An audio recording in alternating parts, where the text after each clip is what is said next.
warahmatullahi wabarakatuh. Waalaikumsalam warahmatullahi wabarakatuh. Sudah sebelum belajar, mari kita sama-sama melafalkan basmalah. Bismillahirrahmanirrahim. Apa kabar semuanya? Alhamdulillah, luar biasa. Allahu Akbar. Alhamdulillah kalau semuanya baik. Hari ini bertemu sama Pak di pembelajaran materi kuantitatif dan penjelasan arti Indonesia. Nah, sebelum kita belajar, Pak mau absen dulu ya. Siapa yang tidak masuk? Semuanya berarti masuk ya?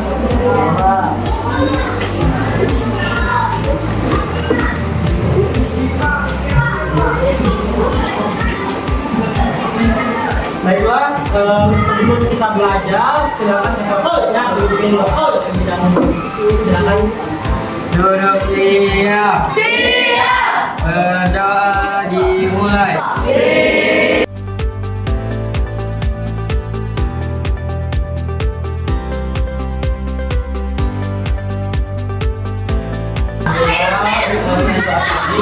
Pembelajaran kita pada hari ini tidak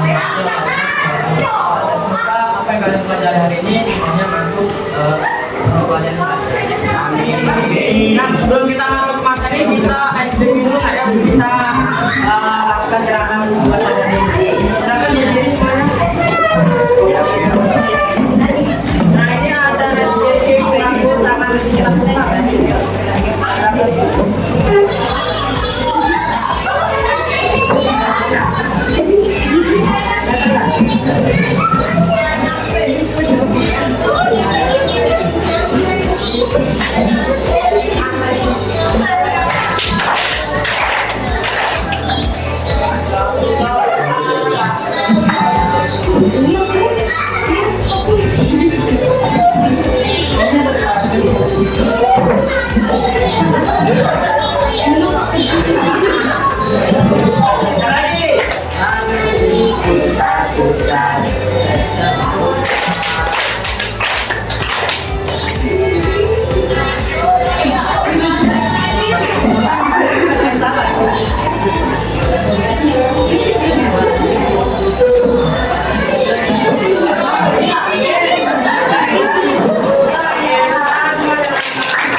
Selanjutnya, ini kan sudah Pak bagi kelompok ya. Nah, sekarang coba Pak mau kalian baca dulu ya. Baca cerita pendek yang Pak bagikan ini. Ya, ini adalah di kelompok ya. Yang pertama silakan dibaca kelompok cerita pendek yang ada di ini. Kira-kira apa sih maksud dari cerita itu? Nanti kita ya.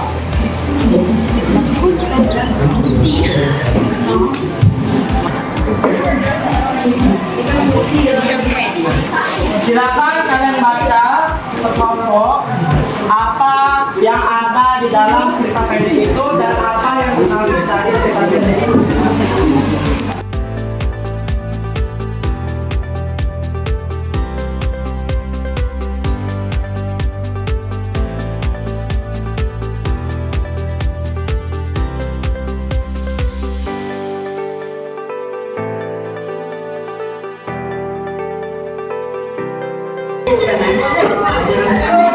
Nah, baiklah, pada hari ini materi kualifikasi cerdas artifisial kita itu berupa jejak digital.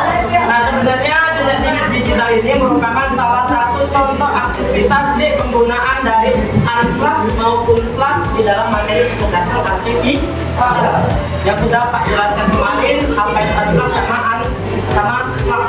Ya. Oke, kita langsung saja. Di sini apa yang akan kalian dapatkan atau tujuan pembelajaran apa yang ada di materi ini? Yang pertama itu adalah Mengidentifikasi peran algoritma dalam kehidupan sehari-hari. kemudian kalian nanti menganalisis juga bagaimana algoritma deep learning mempengaruhi rekomendasi. Kemudian yang terakhir merancang solusi sederhana atau menjadi proyek yang memanfaatkan konsep algoritma. Nah, nanti kalian mempelajari ini inilah yang akan kalian dapatkan di pelajaran kita pada hari ini. Nah, sebelum kita masuk ke materi, Pak mau tanya dulu sama kalian. Di sini ada beberapa pertanyaan yang ada berapa? 5. Dari yang pertama dulu, apakah kalian pernah melakukan aktivitas posting, like, comment, follow di sosial media? Nah, salah satunya.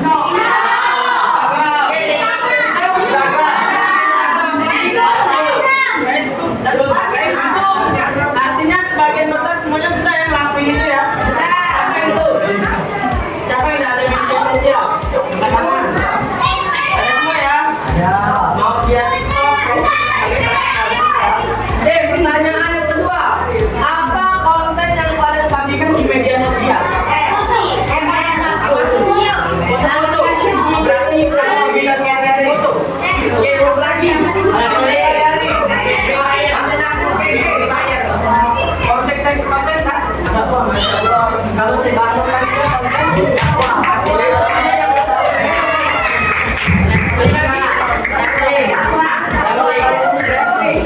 Artinya si pasiennya mau traveling, jadi pasien pasti tentang traveling, benar?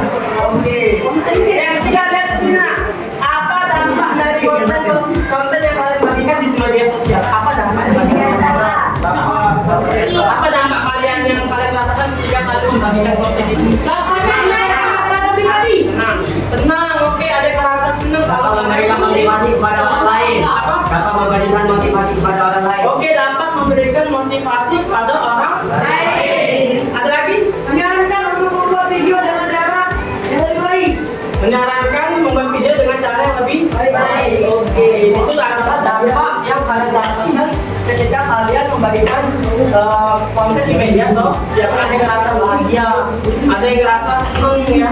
Bahagia sama aja ya, tapi lebih kebahagiaan yang lebih menggebu gitu ya. Yang keempat, konten apa saja yang boleh dibagikan secara publik atau privat? Apa? Kegiatan sehari-hari itu konten apa itu? Publik atau privat? Publik. Oke, apa lagi? Yang tahu? Konten apa saja? Kegiatan sehari-hari?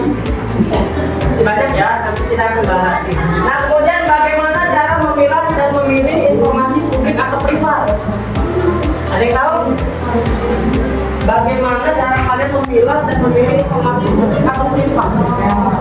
Nah, di sini juga nanti kita akan bahas. Mungkin kalian belum tahu apa itu publik, apa itu privat. Nah, pada saat kita memposting, jadi kita harus perhatikan apa itu konten publik, apa itu konten privat. Mana yang harus kalian posting, mana yang tidak harus kalian post. Oke, langsung saja kita masuk ke pengertian jejak digital. Jadi pengertian jejak digital yang kalian bisa baca ya, jadi jejak digital itu adalah sebuah rekaman ya, jejak perjalanan kalian seseorang yang merekam melalui aplikasi smartphone. Namanya juga digital, artinya kita berkaitan dengan apa? HP pasti atau handphone. Itu apa? Laptop atau siapa? PC. Ya. Kemudian ada seperti GPS. Tahu GPS apa? GPS apa? GPS. Ada tahu nggak? Google Maps. Kalian berjalan menggunakan Google Maps, pakai Gojek itu ada rekam jejak digitalnya loh, nah. Saya tahu. Kemudian media sosial, bahkan email yang tersimpan di komputer maupun secara online seperti penyimpanan awal dan sebagainya. Nah, kemudian selain tersimpan email yang diangkat itu, masing-masing guna juga tersimpan dalam server perusahaan internet. Jadi email kalian, password itu semuanya tersimpan di server perusahaan internet. Tahu siapa yang punya Facebook? Tahu nggak saya? Siapa? Yang punya Facebook? Siapa?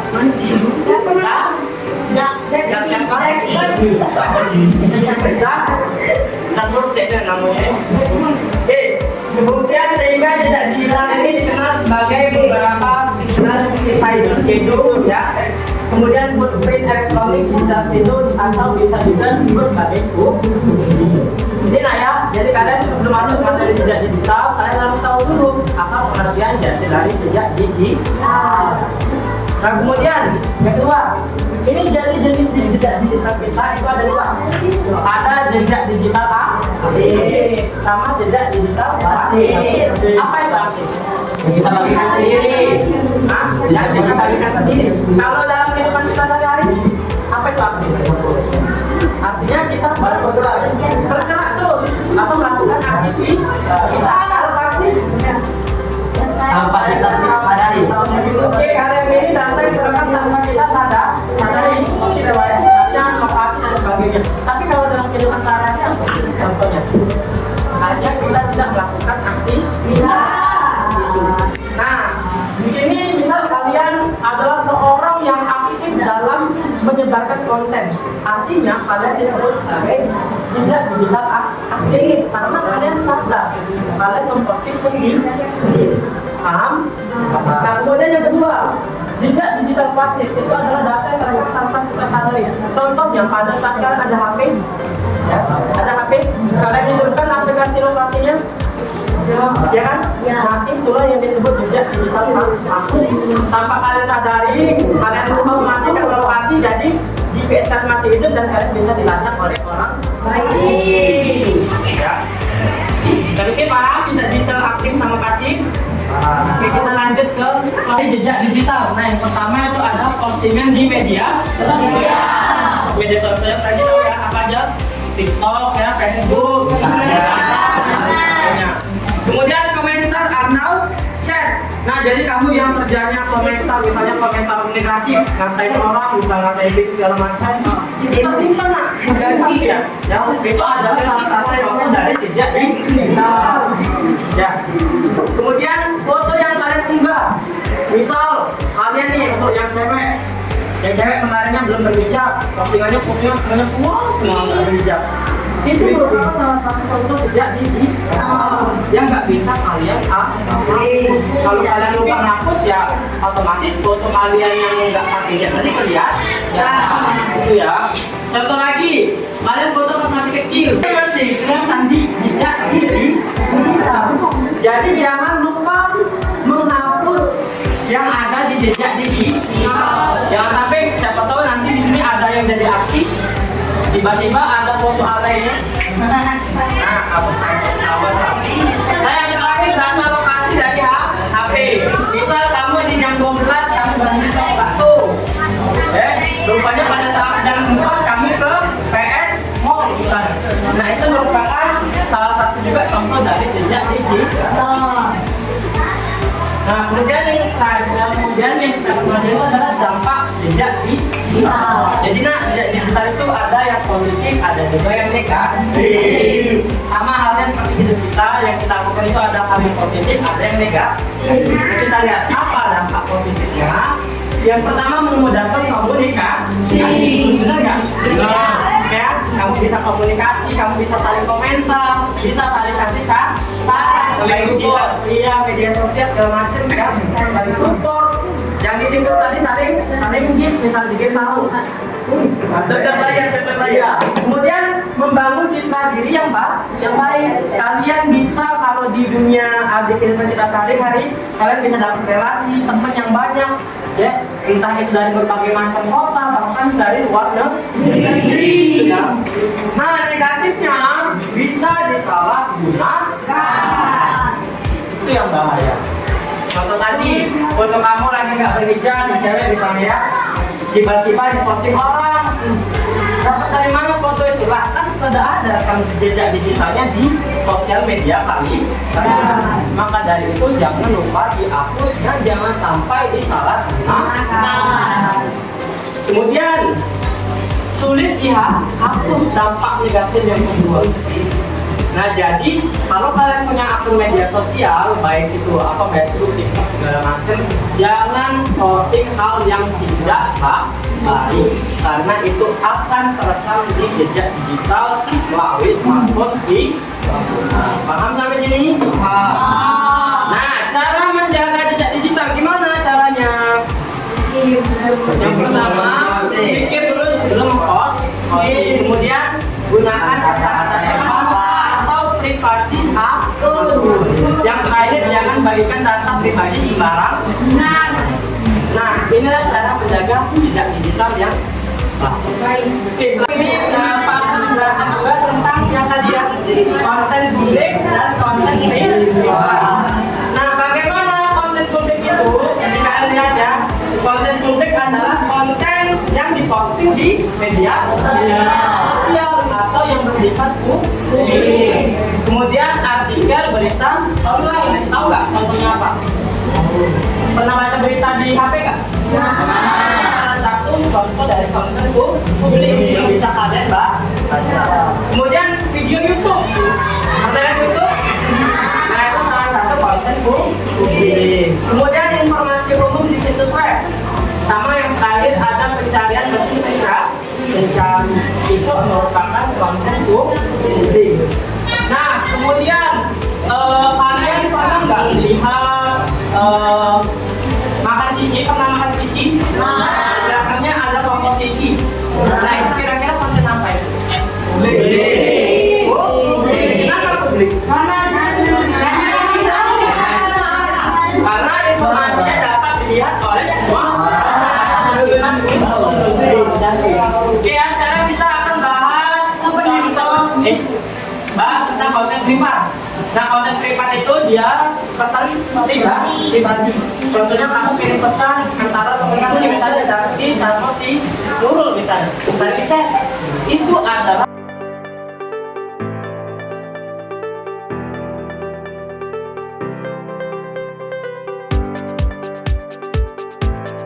banyak gambar, ya. Ada beberapa puluh gambar. Ini nanti Pak kelompok Pak kasih 5 gambar. Oke, Pak. Nah, nanti silakan kalian diskusikan di gambar ini yang mana merupakan konten publik dan konten privat. Bisa? Bisa ya. Nanti Pak sambil bagikan juga RKPD-nya, ya. RKPD-nya kalian kerjakan di langsung.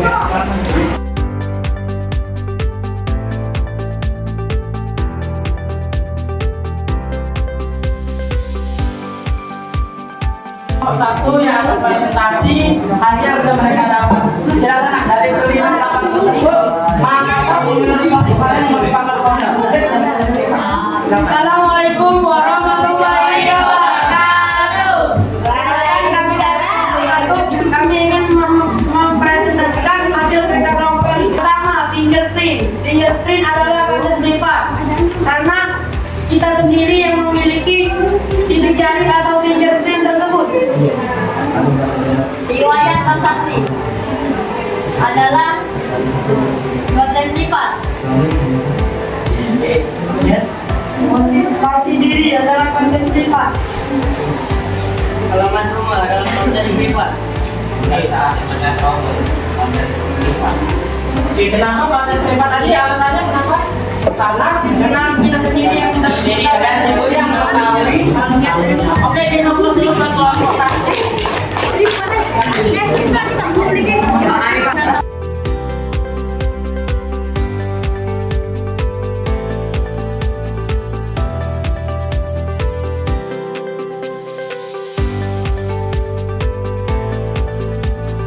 Semua presentasi, nah nanti hasil dari presentasi dan diskusi itu ada penilaiannya ya. Yang pertama ada sedang berkembang, yang kedua selesai presentasi dan kemudian untuk diskusi tadi mendapat nilai 2. Nah nanti kalian akan dapatkan nilainya setelah besok ya, setelah Pak nilai. Nah kemudian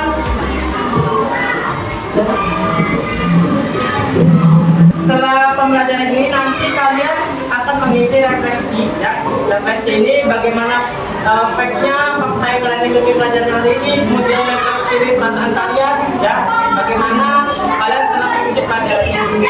Nah kemudian Pak akan menyimpulkan terlebih dahulu pelajaran yang sudah kalian dapat lagi. Jadi seperti ingat saya, jejak digital itu adalah rekaman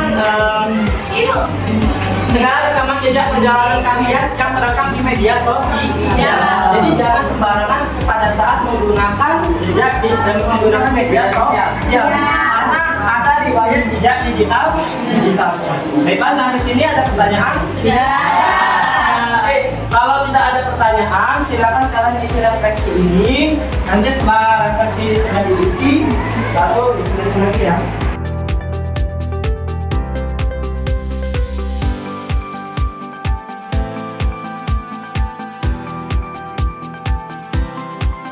Kita pada hari ini, semoga apa yang kita pelajari ini bisa kalian pahami dan semoga bisa kalian terapkan di kehidupan kalian sehari-hari. Ingat, jangan sembarangan menggunakan media sosial karena ada jejak digital. Oke, Pak Anir dulu untuk pertemuan hari ini dengan melakukan